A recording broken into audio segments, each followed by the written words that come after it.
এবারের প্রতিযোগী হিসাবে মঞ্চে ডেকে নিচ্ছে একজন বিস্ময় বালককে, যার বয়স ৮ বছর। ৭ মাস সময়ের মধ্যে সে পবিত্র কোরআনকে হিফজ করেছে, যাকে দেখা মাত্রই বুকের ভেতরে মায়া জন্ম নেয়। আশরাফ আলী, শরীয়তপুরের প্রতিযোগী হাফেজ আশরাফ আলী এবারে আসছে মঞ্চে। পিএইচপি কোরআনের আলো, পিএইচপি কোরআনের আলো। আসসালামু আলাইকুম ওয়া রাহমাতুল্লাহি ওয়া বারাকাতুহু। ওয়ালাইকুম আসসালাম ওয়া রাহমাতুল্লাহি ওয়া বারাকাতুহু। ছোট্ট বন্ধু, তুমি ভালো আছো? আলহামদুলিল্লাহ। উস্তাদ আপনি মাশাআল্লাহ। কেমন আছেন? মাশাআল্লাহ। রেডি? জি। আউযু বিল্লাহি মিনাশ শাইতানির রাজীম। فآت ذا القربى حقه والمسكين وابن السبيل. أعوذ بالله من الشيطان الرجيم. بسم الله الرحمن الرحيم.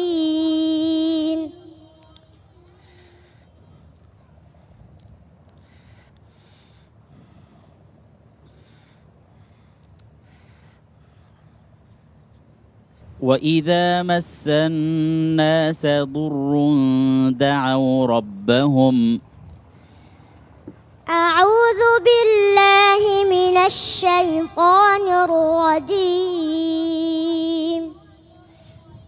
بسم الله الرحمن الرحيم.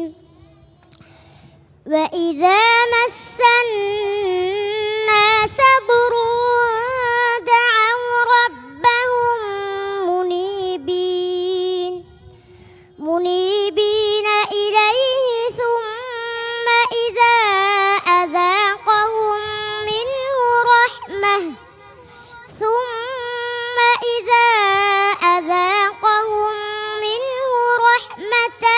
إذا فريق منهم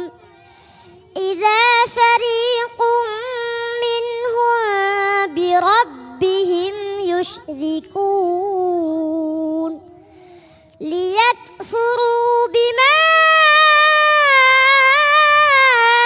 آتيناهم فتمتعوا فسوف تعلمون. أم أنزلنا عليهم سلطانا فهو يتكلم بما كانوا به يشركون. وإذا أذقنا الناس رحمة فرحوا بها وإن تصبهم سيئة بما قدمت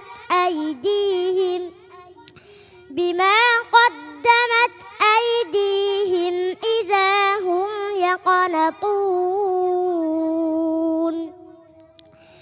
أولم يروا أن الله يبسط الرزق لمن يشاء ويقدر إن في ذلك لآيات لقوم يؤمنون. فآت ذا القربى حقه والمسكين وابن السبيل ذلك خير للذين يريدون وجه الله وأولئك هم المفلحون. وما آتيتم من ربا ليربو في أموال الناس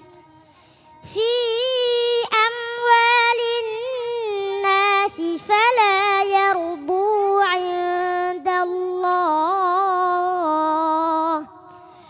وما آتيتم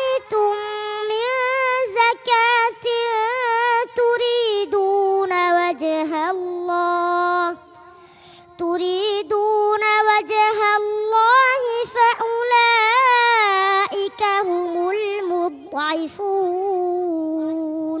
হাসবুক।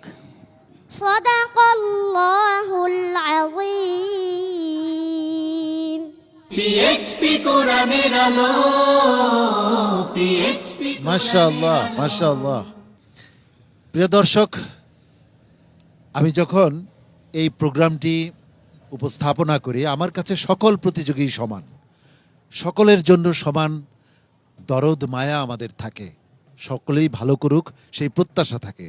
কিন্তু তারপরও কিছু কথা থেকে যায়। এই ছোট্ট শিশু 8 বছরের শিশুরা যখন পবিত্র কালামুল্লাহ শরীফ তিলাওয়াত করে তখন মনের আবেগকে আটকে রাখা যায় না। আর যখন সে শুরুতে পারছিল না, সে কোনো কারণে আটকে যাচ্ছিল, তখন মনে হচ্ছিল আমার দম বন্ধ হয়ে যাচ্ছে। সম্মানিত বিচারক হাফেজ মাওলানা আবু ইউসুফ, আপনি কি বলবেন? এটা জাস্ট আমাদের একটা ফরম্যাট আর কি, যে আয়াতটি তেলাওয়াত করা হবে সেই পৃষ্ঠার শুরু থেকে। তো তাকে যখন মনে করিয়ে দেওয়া হলো যে এটা ওই পৃষ্ঠাটা, অমুক পাড়ার ওই পৃষ্ঠা, তখন কিন্তু নির্ভুল এবং খুব আত্মবিশ্বাসের সাথে কিন্তু সে তেলাওয়াত করে গিয়েছে। তোমার জন্য অনেক অনেক শুভকামনা, এগিয়ে যাও। আমি আমার আবেগ থেকে আমি একটি কথা বলতে চাই। নামাজ পড়তেছিলাম নিচে, তো ছেলেটি এই নামাজ পড়ে কাঁদতেছে। তো আমিও এর জন্য খাস করে দোয়া করেছি, আল্লাহ এই ছেলেটা, এত ছোটো ছেলেটা দুবাইতে এসে অন্য দেশ থেকে অন্য দেশে এসে এতটুকু যে স্পিড নিয়ে কোরআনে এত সুন্দর একটি তিলাওয়াত করেছে, এর জন্য আমি তার ভবিষ্যৎ এবং তার উস্তাদকেও ধন্যবাদ জানাই। আসসালামু আলাইকুম। জনাব শোয়েব মাহমুদ। لو أنزلنا هذا القرآن على جبل لرأيته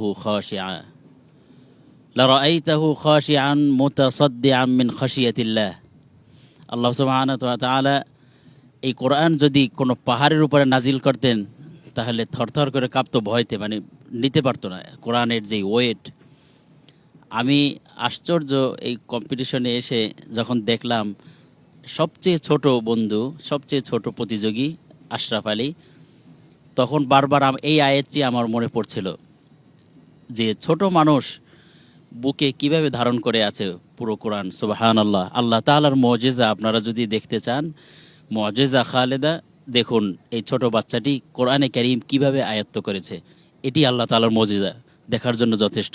সুবহানাল্লাহ। সত্যি প্রিয় দর্শক, আশরাফ আলীর ডেডিকেশন এটা আমাদের জন্য অনেক বড় শিক্ষার বিষয়। আশরাফ আলী, তোমার জন্য অনেক অনেক শুভকামনা, দোয়া। নিশ্চয়ই দর্শকরাও তোমাকে অনেক ভালোবাসা দিচ্ছেন এবং দোয়া করছেন। السلام عليكم ورحمة الله وبركاته পিএইচপি কোরআনের আলো